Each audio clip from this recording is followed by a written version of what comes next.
તને ઓળખીએ મારી પડખે તું ભી અમે પાછા ચોથી પડીએ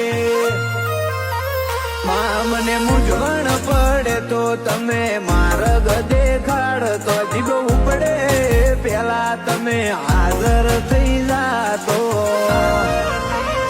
હું હેડું ને માં બે ડગલો મોર હેડતો